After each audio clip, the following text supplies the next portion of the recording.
Hey guys, my name is Eitan Grinsteiner and I am 25 years young. Today I will be telling you about Joseph Lister, otherwise known as the father of antiseptic.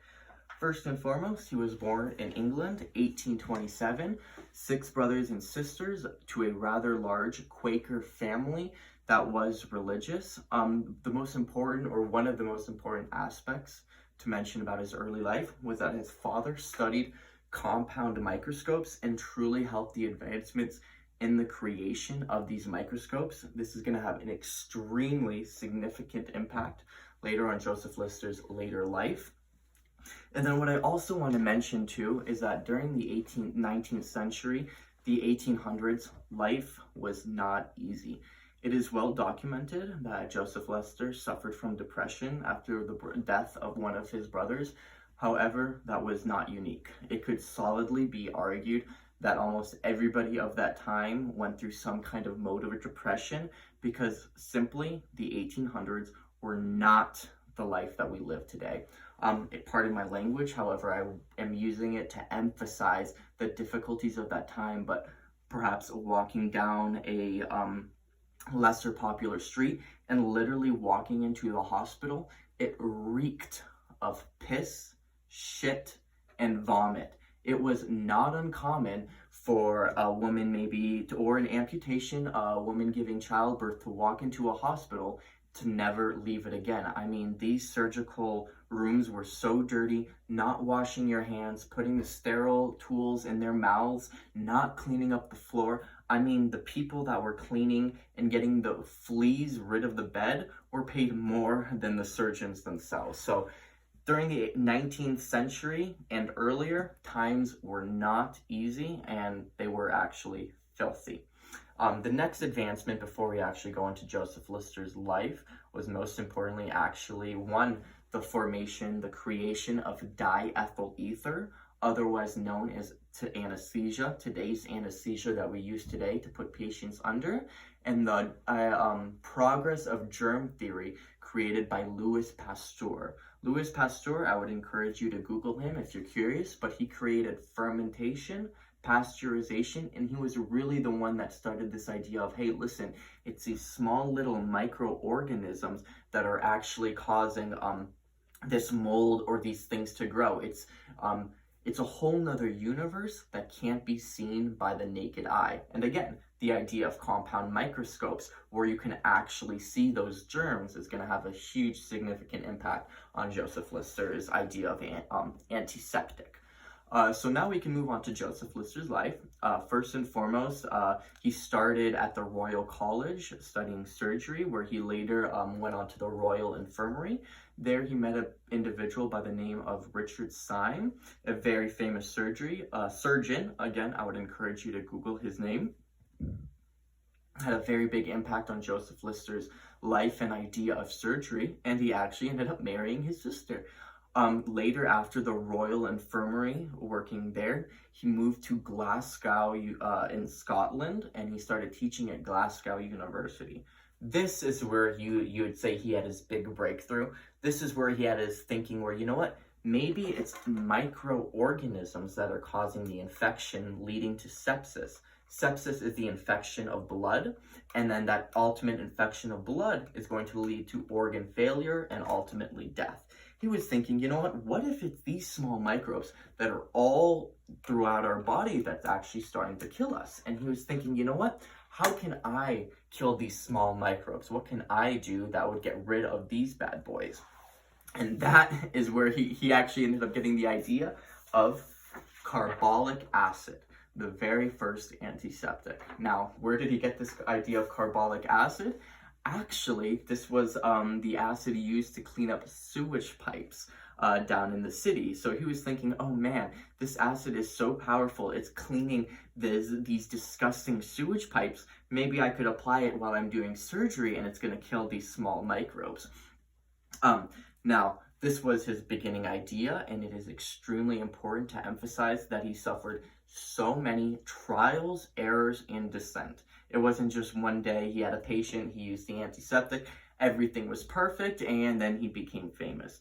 No, there were some patients he treated where it was successful, and then some patients he didn't, where he was unsuccessful. So it was a whole lot of trials and errors, and one of the most significant improvements or the ideas he had was he first thought, you know what, maybe if I make this carbolic acid spray and then we're just going to constantly spray it in the surgical room, that's going to get rid of the microbes. Unfortunately, today we all understand that just spraying spray into the atmosphere isn't going to kill these microorganisms. And where he actually truly got his first advancement or his first endorsement, so to speak, is when he treated Queen Victoria in 1871. Queen Victoria is the grandmother of the Queen of England. So we all know the Queen of England today, I mean like 90-something years old. We're talking about her grandmother, so not too far behind. But Joseph Lister ended up treating an abscess right under her armpit, and it's well documented that they accidentally did that carbolic acid spray right into Queen Victoria's face. It is well documented that she was not happy about that. However, the removal and treatment of the abscess was very successful, and this gave it the royal stamp of approval. Once it was well known that the Queen Victoria was successful under this idea of antiseptic, people started listening to it more, researching it more, and it actually started traveling to other parts of the world. I mean, Europe, America, where the idea of antiseptic quickly grew. And this is later in life, after the treatment of Queen Victoria, this is where his career was finally starting to become famous. Won numerous accolades, multiple awards. He was published in the British Medical Journal. But most importantly is, he used data and evidence to show that the use of antiseptic reduced the death rate from 50% to only 15%. This is a major transformation because it's making surgery something that is used as a last resort, that is extremely dangerous, to something that's not too dangerous, where death from infection, death from sepsis would become less common. So, people were much more willing to be amputated or give birth during these antiseptic treatments as opposed to prior. He made huge progress in the idea of germ theory, thinking that we have this entire small universe of microorganisms that is playing a detrimental role in biology and our life. And he was extremely famous for that. He did end up dying in England. He spent his entire life in England, Scotland, Great Britain, and he ended up dying in 1912. He did not have any children, but it is confident to say that he was still enormously famous, and that his work would carry on for hundreds of years from when he died. One of my famous examples was, he did not create this, but he is directly related to the evolution of this, was Listerine. Yeah, that's right. He is shortly after his death, people were thinking, great, what other antiseptic formulas can we make? What other antiseptic materials can be used? And yes, the creation of Listerine, the idea of an oral antiseptic. And his name is right there because he is getting credit for the idea of that antiseptic. 1827 to 1912, the idea of microorganisms that are actually causing this infection, leading to death and sepsis, that can be treated via carbolic acid.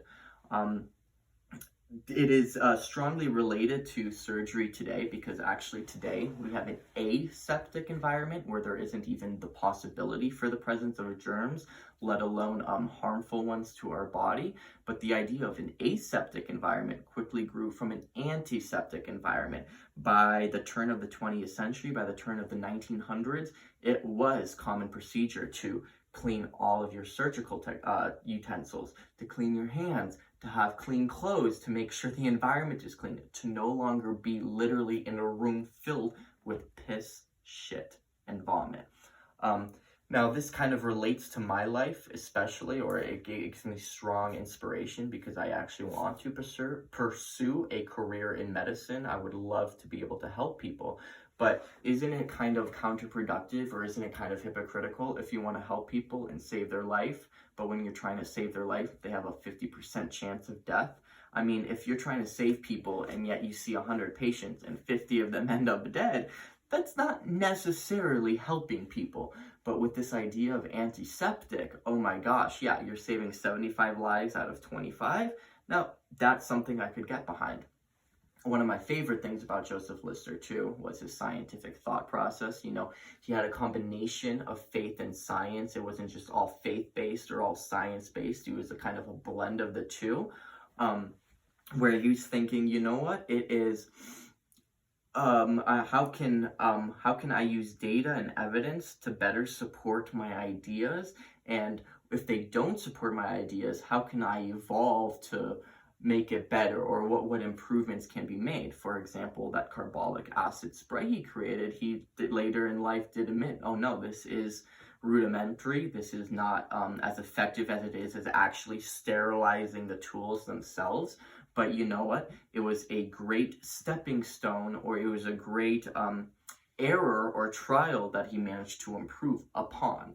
So I mean, it's truly inspirational the way he thought, or the way he conducted himself, simply because he used a combination of science and faith, and I truly appreciate that, and that's something I want to use when I advance or follow my career in medicine. But overall, Joseph Lister, the father of antiseptic, 1827 to 1912, he had this idea that, you know what, it's microorganisms that cause the infection that lead to sepsis and shock, and what can I do to get rid of these microorganisms? Well, use an antiseptic such as carbolic acid, and that is why he is known as the father of antiseptic.